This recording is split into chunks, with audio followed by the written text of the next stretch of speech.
Namaste India. Welcome to another enthralling episode of Nuskhe with Dr. Sujit Paul. We have been with you for quite some time. We have been noticing your responses. Now, today, we'll be looking at a very interesting topic. We'll be looking at the other world. The world that we can't see, but some of us can feel. We are talking about the dunya of the spirits. And I have Dr. Sujit Paul with me to give us his pulse of wisdom on the spirit world. Sir, to start off the things, what exactly is the spirit world? Okay. Thank you, viewers. Thank you, Arpan. This is an enthralling topic, where I myself have been working for almost now 18, 19 years.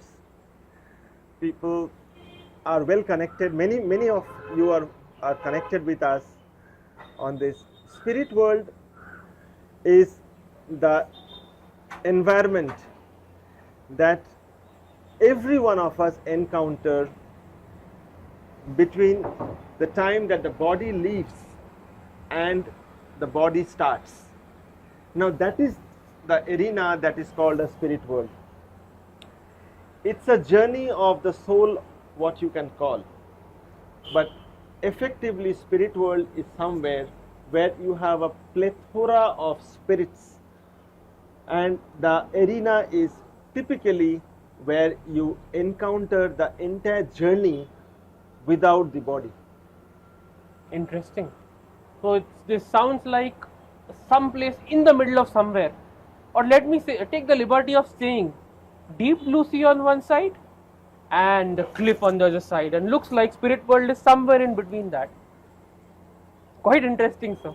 So one silly question, not really silly, but can we enter the spirit world wantedly, or do we just end up there accidentally? No. Everyone who leaves the body would have to undergo a phase of scenario before the next body comes. And this phase of scenario where you stay, that's the spirit world. So it is not by accident. You and me have to undergo that. There are enough scientific data points and evidences that have captured the data of spirit world. So we have done extensive work on that to see that how the spirit world actually works. So to answer you, it is not by accident, it is not by choice, it is a mandatory platform that you, me and the viewers have to go one day or the other. Interesting, sir. So that means like spirit world, I enter spirit world, let's say by whatever reason. How do we take this for the benefit of our viewers? Is this an achievement to be in the spirit world, or does it have some negative connotations? No, it is not. It's neither positive nor negative, it's neutral. So what happens is that if you see religious books of Gita, if you see Bible, if you see Quran, any religious book, they all talk about the next life. Now, if you understand that moment your body actually leaves, which we call a clinical death. Now, once that clinical death happens, the soul, if you recollect back Gita, you see that the soul is everlasting. So the soul moves off to a place where the soul undergoes its own journey. And it's a very, very fascinating journey. So that journey is what the spirit world is all about. So that is what happens that moment the body gets into a clinical death, then your actual spirit world starts. Interesting. So this seems to be like a different world altogether.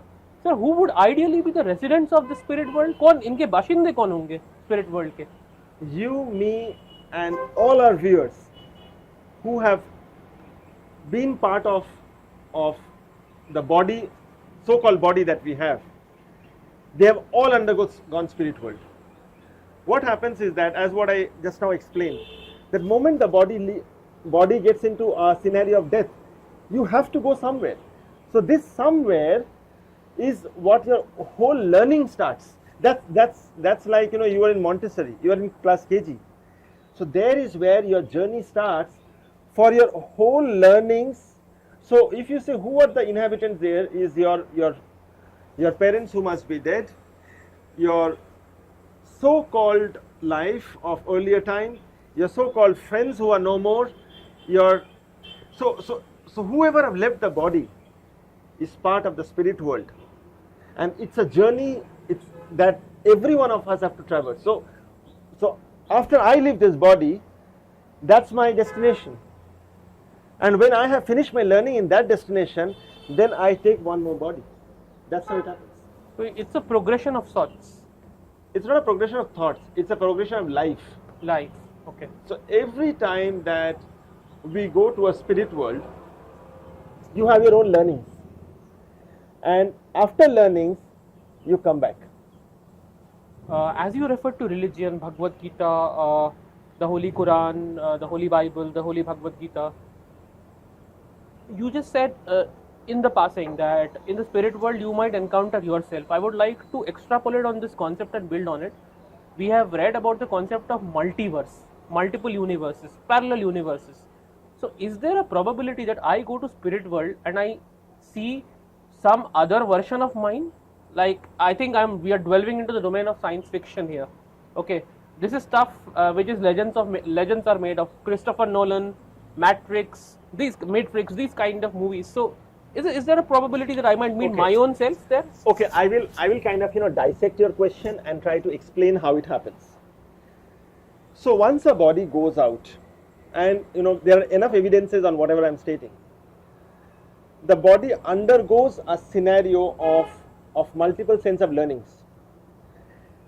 Now that's a universe now where you don't have time and space. Time and space operates here where you see 5 minutes, 5 hours, 5 months, etc. But there you don't have time and space. So once you go there, so it's not about religion, it's not about whether you're a Hindu, a Muslim, a Jewish, a Buddhist, a Christian, it's not about that.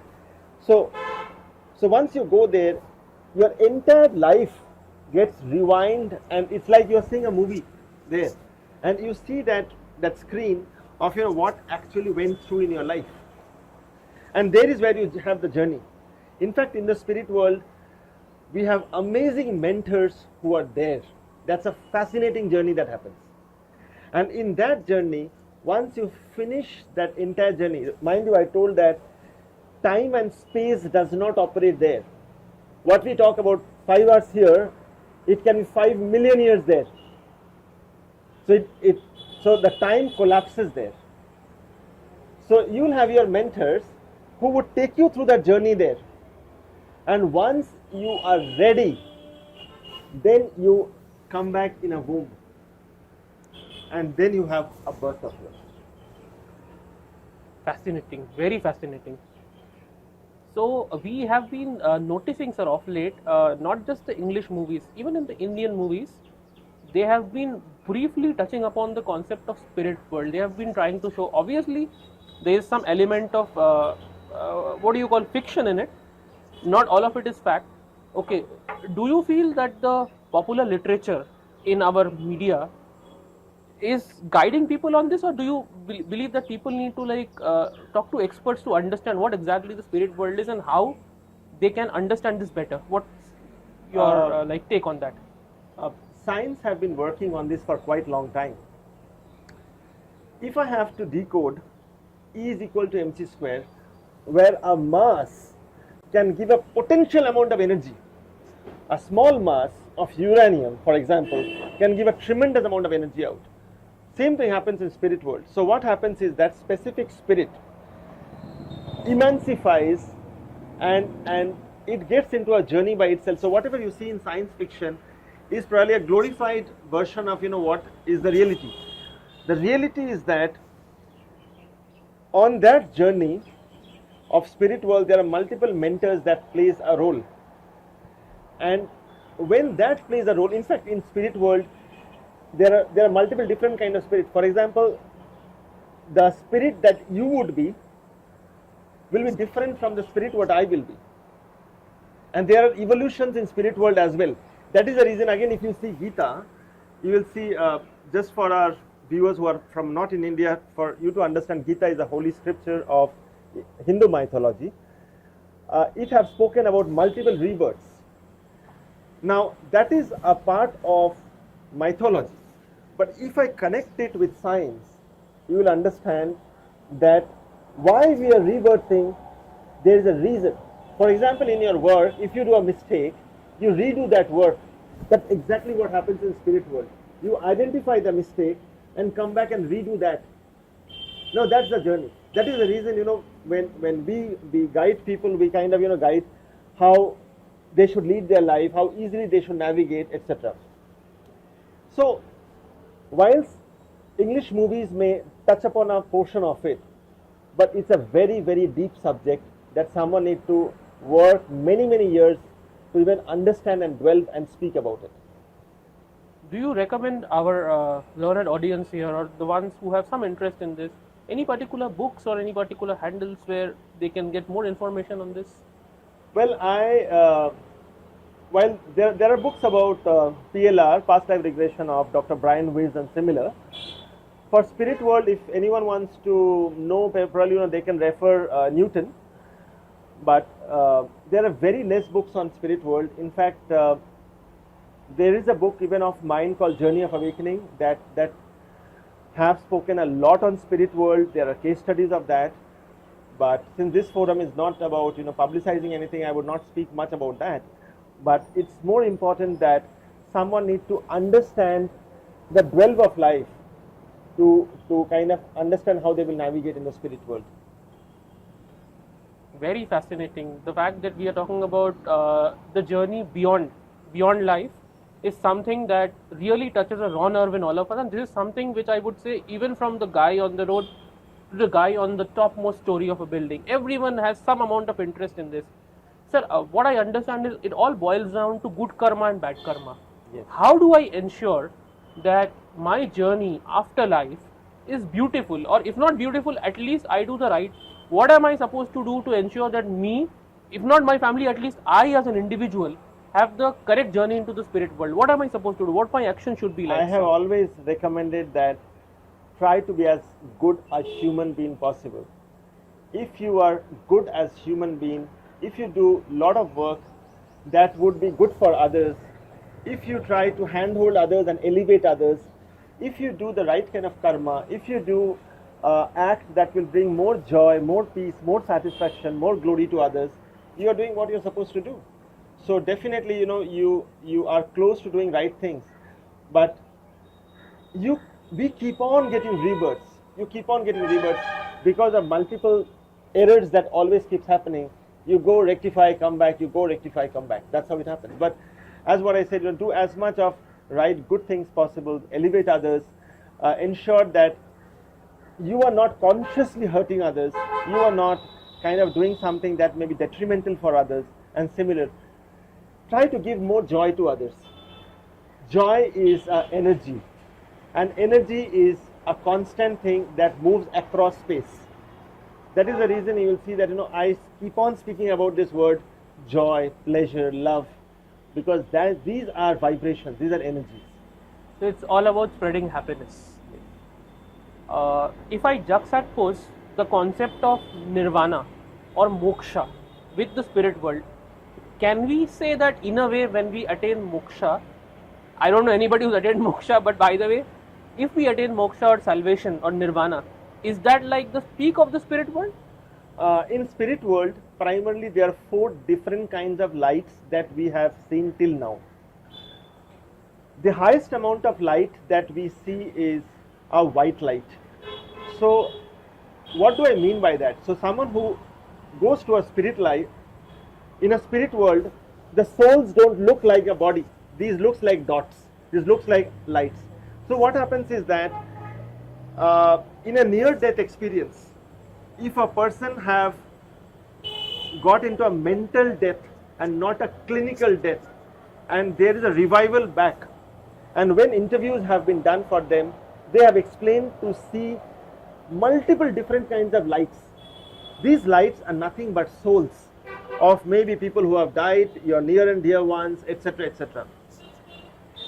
So in these souls, there are different kinds of mentors.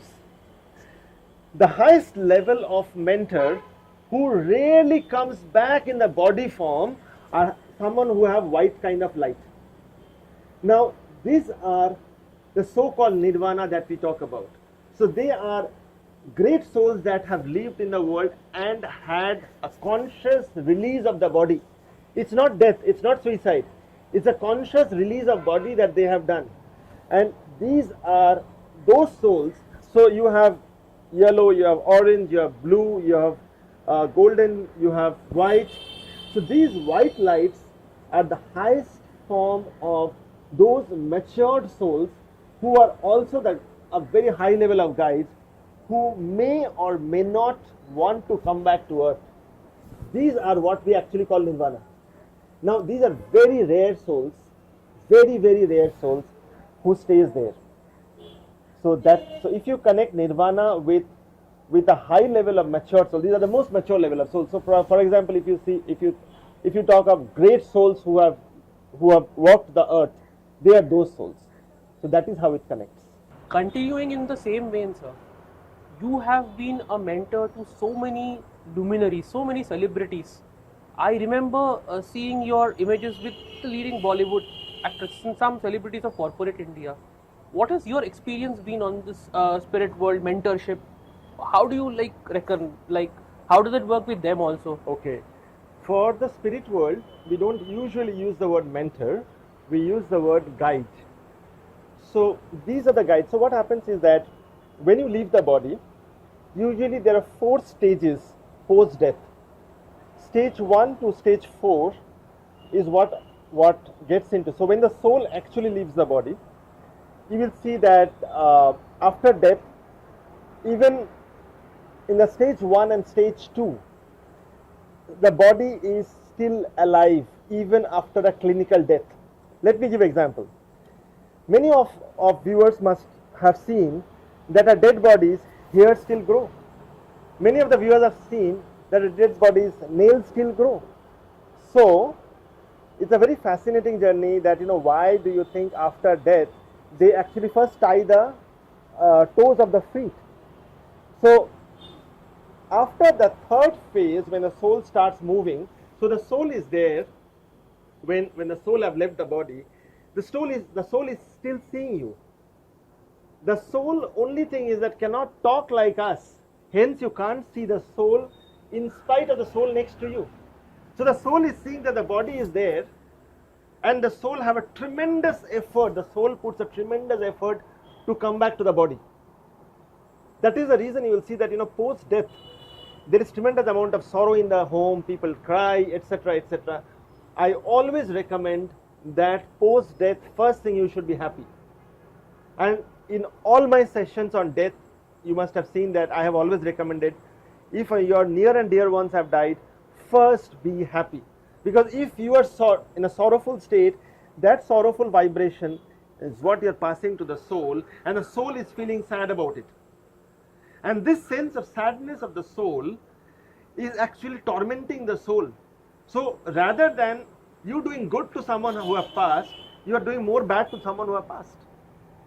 And this soul is trying tremendously hard to come back to the body, but it's one-way traffic. It cannot come back. And more you are crying, more the soul is sorrowful. So till that time the soul have not yet got a guide. The soul starts getting a guide once it leaves at level 3 and level 4, when the soul starts its journey. Then that is the reason I always recommend that if a body gets into a clinical death, try to do the funeral in the first 4 hours. In today's world, I find that people keeping the body for 10 hours, 12 hours till children come, etc. That's not a good idea for the soul. Moment the funeral happens, you will see there is peace at home. Once people come back, there is peace at home. The crying have stopped, the mourning have stopped, and then is when the soul starts its journey. When the soul starts its journey, first it encounters people whom they know, whom they knew. Now it's like, in a professional world, if someone joins new, they feel a little suffocated at the on-site, all new environment, new office, new organization, new people. But if the soul knows someone, maybe a friend who have left, maybe his father, his someone, that's the first encounter that the soul gets. Not necessary that that will be the guide for the soul, and then the guide is allotted to the soul. So in that journey, there are, if I have to simplify for the viewers, it's like small classrooms, where depending on your level of intelligence, you have other souls who are also part of that classroom, and then you undergo your own learnings of what you have done in the long years of 50, 70, 80 years of physical life. So there is where your guide is working with you. You would be allotted a guide works with you. Mind you, for a spirit world, there is no hatred, there is no scolding, there is no brutality. It's only love that spreads there, and that is the guide. So we don't call it as mentor, we call it as guide, and this guide takes you through a journey of, you know, what you did well, what you could have done better. Mind you, I repeat the statement, the guide don't humiliate you that this is what you have done wrong. No, the guide trains you what you could have done better. And as you go through that journey of time and space with the guide, with your old fellow colleagues, some of them you may have known also in the earthly world, either in your past life or past to past lives or whatever, then you yourself decide how to come back to the earth in most of the cases, and then you start a new life. So it's not about mentorship, it's about guides that works there. So looks like this journey of learning transcends lives. Now this is something interesting for our viewers. So आप सिर्फ अपने जिंदगी में नहीं सीखते हो, आप अपने जिंदगी के बाद भी सीख रहे हो. In between lives you are learning. Very interesting facet. Sir, I just remember that tale of Mahabharata, where the souls, not the souls, the Pandavas themselves were going up the Himalayas. Now, when you talked about guide, they were guided by a dog. Yes. It was apparently Yamraj who was guiding in. Ultimately, as they progressed on the mountains, everyone fell by the wayside, but Yudhishthir was the one who survived till the last. And Yudhishthir, even at the doors, at the gates, insisted that this dog has been a part of my journey. Either the dog comes with me or even I don't enter. So God was so prasanna, was so like amazed with this gesture that Yudhishthir and Yamraj himself thanked Yudhishthir. So I am now like reminded of that tale. And when you talked about giving a good send off, the culture where I come from, generally death is about mourning. But I know in the part of India that I have grown up, their death is about when a person is dead, people tend to celebrate it. They tend to put loud music and dance. When I was a kid, I used to wonder why they do this. But now I realize the reason behind it. Basically, you are trying to tell the soul that we are happy that you are traveling on your next life. This was just a pit stop in your final destination. What an insight, sir. Because you brought all those old memories back. Sir, you did not mention, but you very clearly, categorically said that in this journey, the soul will move on to the next life. Now, is it possible that maybe because of my karma, okay, without making it sound less controversial, is it possible because of my karma, I will end up going down the ladder, so I will have a lower birth? When I say lower birth, I may not be a human any longer. Is that possible? I may take birth as, say, this mosquito who is disturbing me right now. Okay. This is a fascinating question that keeps coming to us. As far as data points are concerned, as far as research is concerned, till date, I have not encountered a scenario where on the journey of elevation, a human have taken a birth into a non-human. I have not at least seen that. Now, saying so, typically what happens is that for our viewers to understand, there are data points where we understand, even scientifically if we talk, there is something called invertebrates and there is something called vertebrates. On phylum Vertebrata, we are on the highest level of scale called Chordata. On Chordata, as Homo sapiens sapiens, we are supposedly being mammalia as the highest level of state. Now, the whole scientific journey of Darwin's theory have taken through from the entire journey of invertebrata to vertebrata and then into the highest species called Homo sapiens sapiens. Now this is science. When we merge it with spirituality, whatever data points that we have seen humans have taken birth only as humans. But a caveat always stays here. We have seen that when we talk of spirit world, it is a huge galaxy of unknown areas where a human have taken birth as a non-human, have taken the learnings and have come back to the human. So let me dissect my statement. So a human on the journey of learning from the guides, for small time the human thought on the soul journey that it need to also have the learnings probably of a fish, probably of an amphibian, probably of a species. So it takes its movement to a different universe, spends time there, gets his learning, comes back on the same classroom which I explained to you on the soul journey, and then takes back a birth of human. That is the reason I told that time and space does not exist there. So on a simplistic note, a human usually comes back as a human in terms of past life regression therapies that we have seen. But yes, there are possibilities that a human can take a small amount of learning and can come back and then come back as a human. This makes it even more fascinating. So you're saying theoretically there is a possibility. There is a possibility. It does happen. Like let's say a human commits bad deeds. Okay, he's done bad karma in his life. I think it's not about bad. In a spirit world, it doesn't happen bad or good. I mean, everything is a learning. Subjectively bad. Yeah. Maybe so what happens is that if you have done something so-called incorrect, you come back as a human and rectify that. Why do you think there are some people who are born as beggars, and some people are born in a ecstatic movement? There must be some reason for which that soul have born like that. So you have to understand that why someone have been born like that. Why someone is leading a life in a specific methodology. It's about those actions that you have taken, learned and have come back. Very fascinating. Now my mind is full of questions. Believe me viewers, I have so many questions in my mind, but we are trying to get the insight that matters the most to you. So when you talked about humans trying to be reborn as humans, the obvious route is we come via the womb of our mothers, and they do a lot to bring us into this world. But you would know that not every time it's a positive thing, or let me mention the word miscarriages.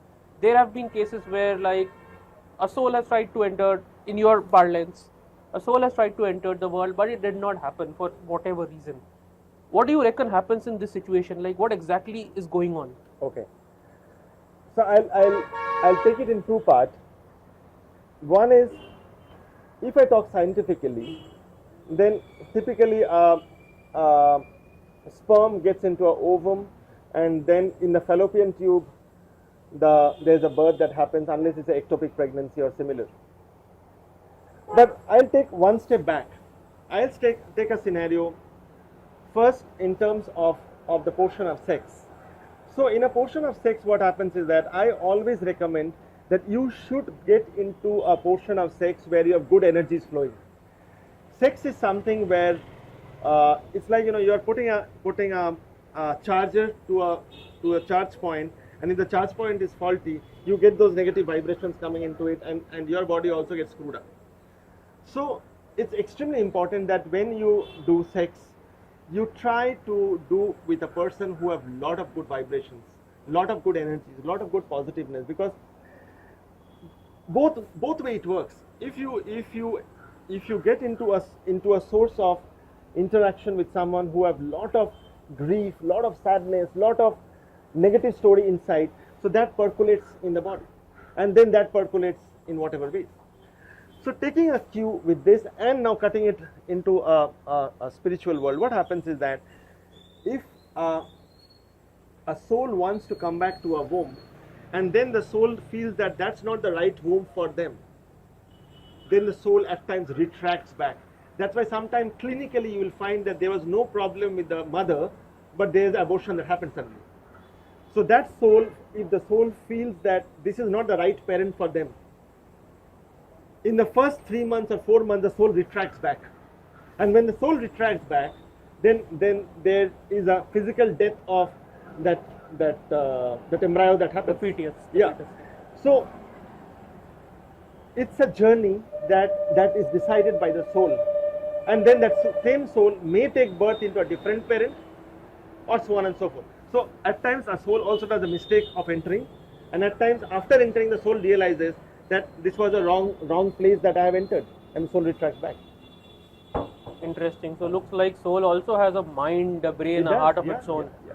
And as you rightly said that possibly once the soul is going into those classrooms, those chambers, the soul is also being guided. Yes. And is there a possibility that the guide that the soul gets will always be the right guide, or maybe they can take the wrong advice from the guide? No, Is that no, it doesn't happen. okay? They don't take it. First of all, souls don't take advice. Guides don't advise. A good guide only shows you what it is. The soul decides whether it was appropriate or not. A guide is not a tutor. A guide is not a teacher. A guide is someone who will show you, and you will decide whether it's right or wrong. So guide is like for the They will benefit just of my handle you. viewers, That's as simple they are as like that football coach who will be giving you the instructions. Yes.